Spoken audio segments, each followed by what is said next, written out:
I want to start by wishing you a meaningful Passover, my friend. Chag Sameach, Sokol. Happy Passover to everyone. For those of you who celebrate, I want to say, one, I'm not a spy, and please, Trump, do not tariff falafel, okay? We need our falafel. And I practiced saying Happy Passover the way that Rich did, but I didn't want to spit all over the microphone and embarrass myself. So that's why I'm going second. All right, well, when we thought about tonight, I mean, there's many things we're going to be talking about at our next meetings that are closer to home, but this is something that we have to continue to look at, and I love the conversation about tariffs so we can talk with others about what's really at stake. One of the things, Rich and I have been friends for years, but when October 7th happened and I had my radio show, he was on my show probably 2-3 times a week. And I want to start with that because let's talk about the necklaces that we're wearing because we can never, ever, ever forget October 7th. I can't read this very well, so do you mind telling folks what this actually says?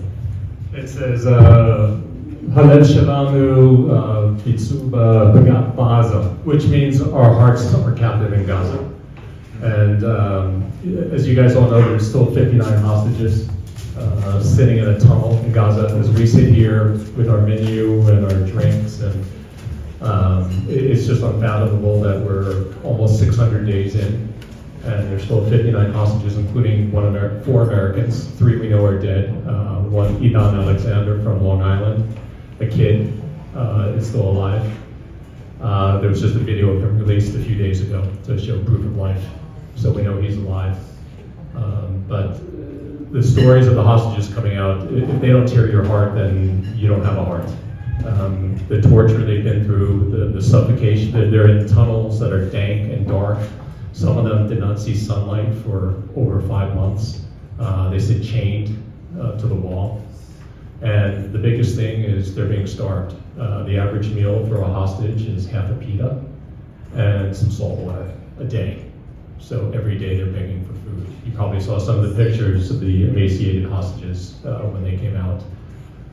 So, everyone's complaining about there's no humanitarian aid going into Gaza, and we can certainly talk about that. Israel has offered, of course, what we call humanitarian for humanitarian. You release our hostages, and we'll let humanitarian aid come in. But when I see the pictures of the Palestinians in Gaza, I don't see emaciated bodies like we see of the hostages. So we always ask to keep the hostages in your thoughts and prayers, if it's okay. I want to talk about one in particular. This is Jonathan Samareno. I'm going to tell you his story real quick. I met his mother when she was here in the United States early on after the war started. She came to Denver with a group of hostage families to visit the state legislature and advocate for the hostages. You mentioned Julie McCluskey earlier. Julie McCluskey is the Democrat House Speaker here in Denver. And the parents of all the hostages were supposed to come on the floor of the Colorado House. And literally 2 minutes before they were going to come on the floor, she said, "You can't come into the House chamber." And the reason she did that was because at the time there was, you may remember Elizabeth Epps and Timothy Hernandez, some of the far left radical Democrats. She was afraid of how they would behave if the families of hostages were introduced. So she denied them entry into the House chamber. But anyway, I got to meet her mom, the mom of Jonathan Samareno. I'm going to tell you his story real quick. You should know that this sits on my wall every day next to my desk. And we just had Passover, our Seder. So like many other Jewish families, we set a separate chair for the hostages at our Seder. And for me, it was this guy. I'll tell you his story briefly. So he was at the Nova Music Festival. Are any of you heard of the Nova? This was the big music festival where the Hamas raiders came and killed over 300 kids. I say kids, teenagers and people in their 20s at a dance festival. He was at the music festival with 2 of his friends. His story is particularly tragic. He actually escaped with 2 of his friends. They got into the car and they were able to get out. One of them in the car called his mother, so it wasn't Jonathan, it was his friend, and said, "We're out." But shortly after he called his mother on the road, Hamas terrorists shot his car and shot all 3 occupants and killed them all. They threw his body out of the car and took the car. So his body was laying on the side of the road. Shortly after that, another car pulled up, driven by Hamas operatives, Hamas terrorists. You should know the car was a UN vehicle.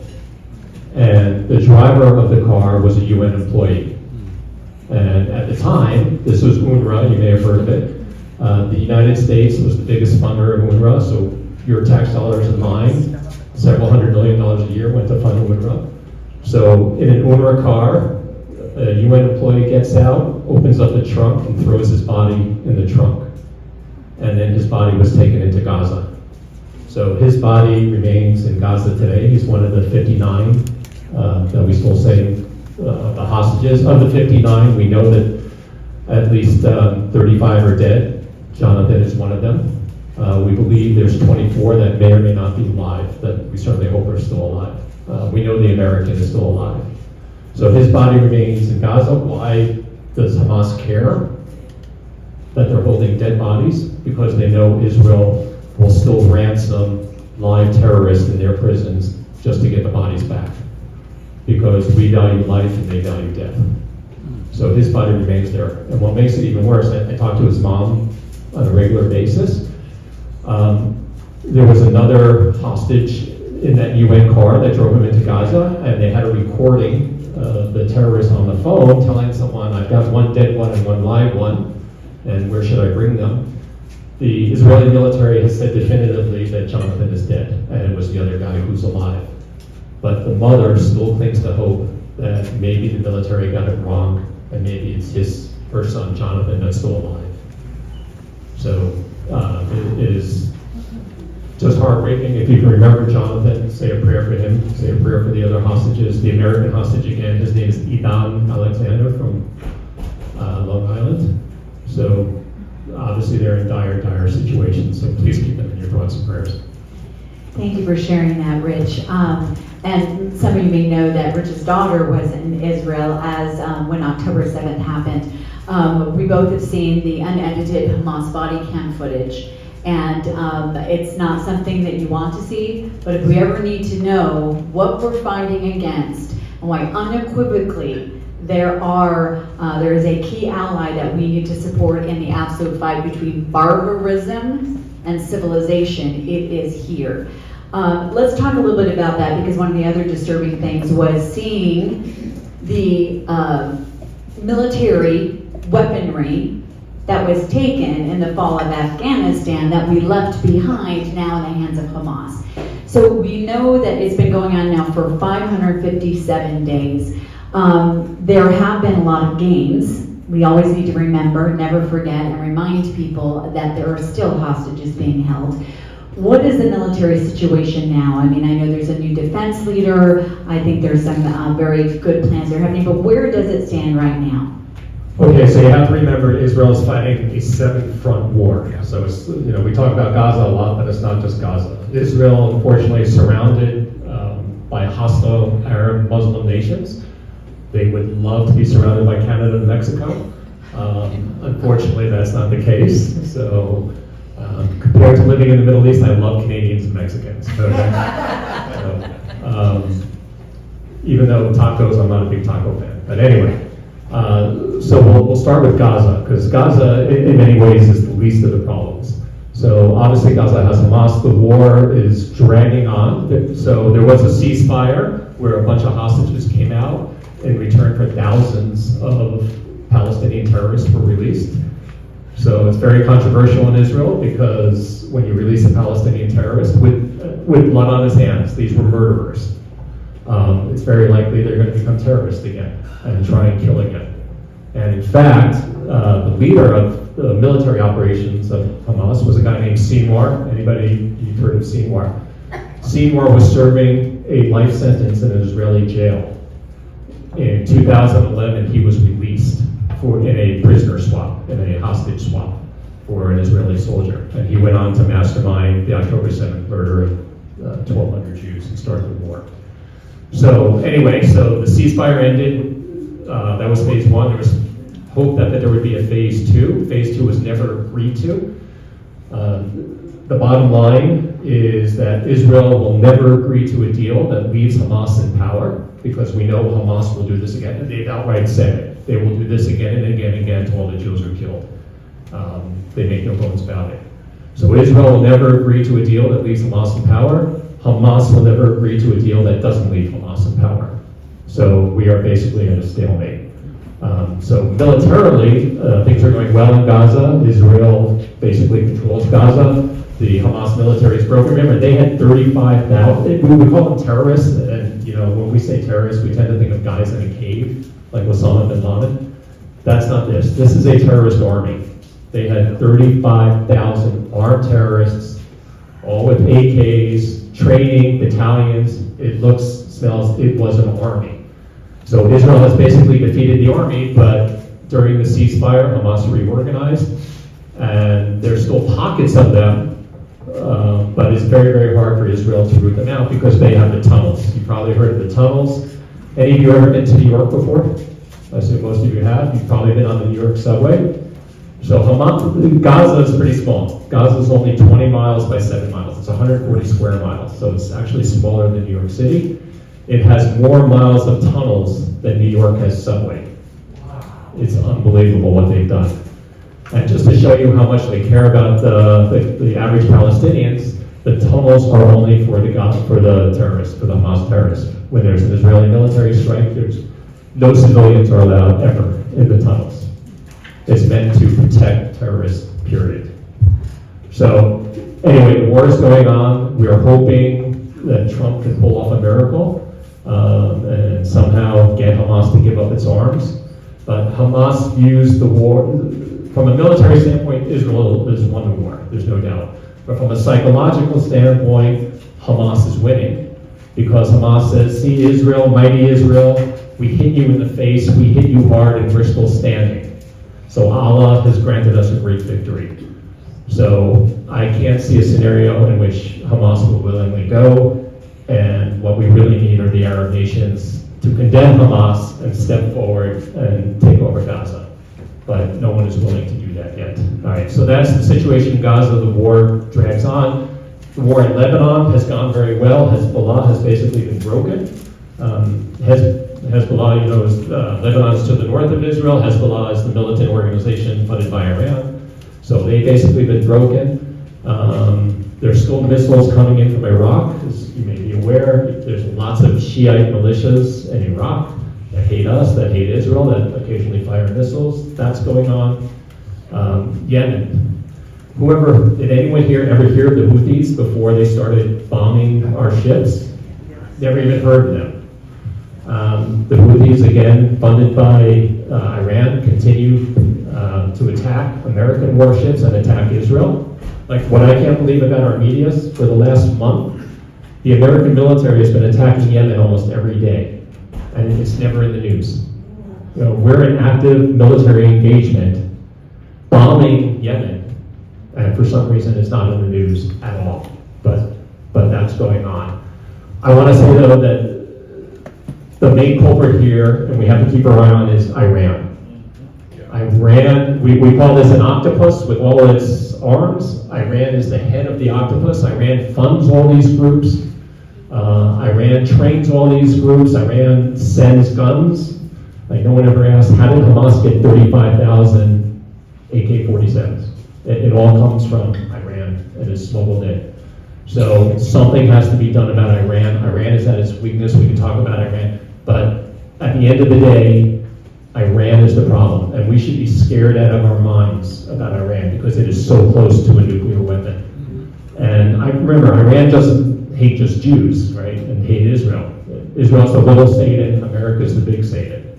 Iran has no love for America. And they're this close to getting a nuclear weapon. And try and imagine a world where Iran has a nuclear weapon and they're run by Islamic zealots who want to destroy the West. Question about that, because one of the reasons why Iran was able to fund all of this is because even though there were sanctions on Iran, Biden didn't enforce them. So they had $100 million to put into October 7th and all of that. What is happening, two fronts with Iran, and then I want to make sure we get to a couple questions about here and then bring Helen back up. But with Iran, when they attacked Israel, was Israel empowered to attack back and hit strategic locations? And has the Trump administration and the current Congress reinstituted those sanctions and weakened? Because if everybody remembers, by the way, when the sanctions were in place, Iran was about to fall from within. There were so many riots. So what's that situation right now? Thanks for asking. So as Deb mentioned, we did have maximum sanctions against Iran that Trump put on in his first term, and Biden basically did not enforce. Like, Biden's big claim was, well, we never dropped any of the sanctions, and that's a true statement. But when you sanction a country, it's a cat and mouse game. They always find a way around the sanctions. They change the front companies, they change the shipping lanes. So Iran did that, and we didn't respond at all. So Iran is funded mostly by oil sales, and its oil exports zoomed up during the Biden administration. A few weeks ago, I know it seems like Trump's been there for years now. He's been there for 100 days, whatever. Trump has now reinstituted maximum sanctions and said the U.S. is now going to enforce that, and I believe it. There's actually a China tie, because the biggest buyer of Iranian oil is China. So, and China loves it because they get it cheap, because Iran needs to sell it and it's sanctioned. So Iran is selling China. We call Iran part of the axis of evil, with Russia, China, North Korea, etc. So we've got to break the axis of evil. So right now, Steve Witkoff, the person who does all the negotiations, actually met with the Iranian foreign ambassador last Saturday to start talks. I have to tell you, everyone in Israel is nervous as hell about that, because no one from Israel is at the table when Steve Witkoff is talking to the Iranians. They're supposed to meet again in the next few days.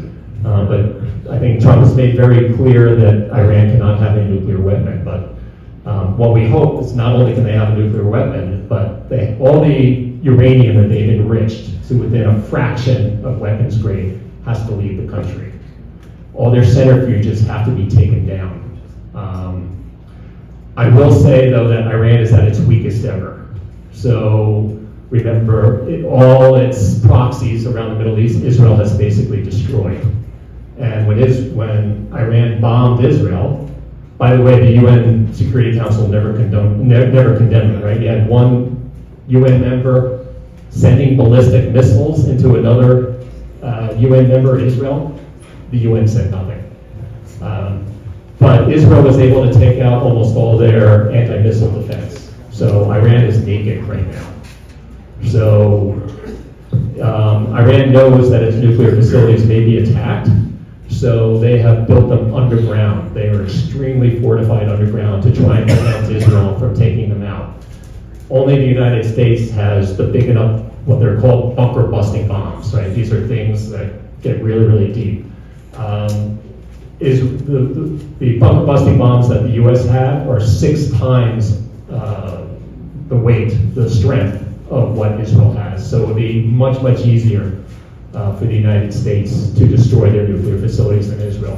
But Israel doesn't, we hope the United States will do it, because it will be good for Americans, because we already know that, I'm probably going way too deep here, so stop me if you want, but Israel can take care of the problem, but the United States can take care of the problem much, much easier. So we're really hoping the United States recognizes the problem, and I think Trump does. Now let's see how this all plays out. Well, and this is why we're having this conversation, because it's easy to forget that this is still going on. I mean, we're fighting our battles just ideologically here, but this is going on right now. And there are moms and dads who are 557 days still wondering about their children. And by the way, this is a holy week for many people. It's Passover, we're going into Easter. So when I look at how the Iron Dome blocked so many of those bombs that came in from Iran, let's continue to pray and stay vigilant. I'm going to ask one last question because then I want to make sure we bring Helen up and have time to have you all ask questions. The other front of this battle is right here in the United States. We all remember all the anti-Semitic riots that were going on. That I'll never forget, Jewish students having to stay hidden inside of a library, and they were banging on the glass doors. I mean, that should not happen in the United States of America. I loved reading that Trump just froze $2.2 billion in grants to Harvard because they won't, absolutely, because they won't change their anti-Semitic policies, one of which is making sure that nobody that protests is allowed to wear a mask, because that's how these cowards are hiding. You and I talked a lot about how the other battlefield is the battlefield of public opinion, because that's what happens. You give it long enough, people that are trying to play up the Hamas side of things wear it down. What can each one of us do, and do you see a shift happening on college campuses, etc.? Thank you. First of all, thank you everyone. Like, I can't tell you when I'm in Israel, they look at what's happening in Europe and the United States, and they're like, the freaking world has gone nuts. Like, what is wrong with the world? We're the good guys. These are barbarians who rape, pillage, and slaughter, literally, and burn babies in front of their parents. And yet the world thinks Israel are the bad guys. Israel goes to great lengths to try and minimize civilian casualties. I'll say, on my way over, I actually just had a call with a CU regent, who happens to be my neighbor. And we still, even here in Colorado, we're still having issues on our college campuses of Jews being harassed just for simply being Jewish. So in terms of what you can do, the biggest thing we need is public opinion to stay strong for Israel. And I'll tell you, it is weakening dramatically, especially among the Democrats. There was a poll recently that asked, do you favor the Israelis more or the Palestinians? A majority of Democrats for the first time now favor the Palestinians. And it wasn't just a small majority, it was large. So what's also appalling is Bernie Sanders. Okay, you may boo. Thank you. So Bernie Sanders has introduced various resolutions to cut off all military aid to Israel. And it's like, just period, and he's Jewish. Like, well, okay, different question. And it's appalling to me that, depending on which resolution, between 15 and 18 senators voted with them to cut off all military aid to Israel. They were all Democrats, not a single Republican. So what we need to do is we need to take out some of those Democrat senators, and we need to take out the squad in the U.S. House. Now, that's probably the best thing that we can do. So, there's a lot of good causes. I'm very, very involved in AIPAC. I always make these, I speak for myself, not for AIPAC. AIPAC is the pro-Israel lobby. AIPAC was instrumental in taking out Cori Bush and some of the squad members, Jamal Bowman in New York. I happily contributed.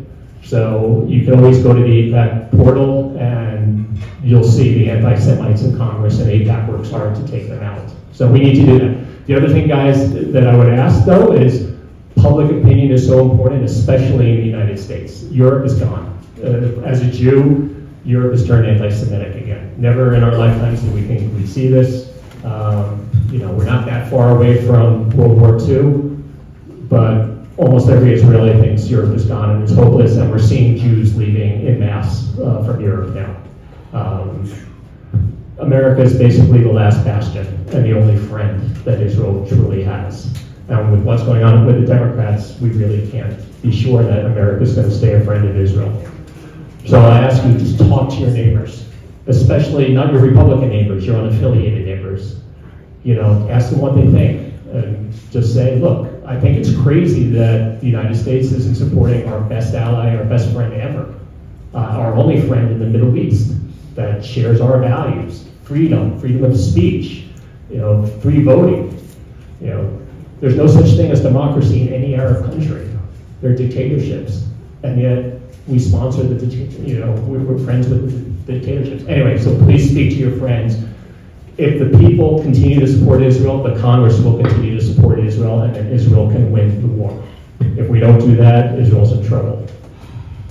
And if Israel doesn't win the war, it's coming here. And it shouldn't be going on there either. And I would say one of the number one things we hear from those who just aren't informed is, oh, well, the poor civilians, that the Palestinians. Just the first thing I always tell them is, do you know who kept the Palestinians from leaving, even when Israel was dropping flyers down saying, please get to a safe space, we are about to attack. I mean, can you imagine if we had to do that in World War II? Get ready, we're coming. I mean, Israel went above and beyond in every single way, and the first victims of terrorism by Hamas were the Palestinians themselves. So, when we've got people who are courageously standing against that barbarism, we can courageously speak up against that barbarism with people that we know. So, thank you so much, Rich, and we're going to have you sit here, but let's give a big round of applause for Rich right there.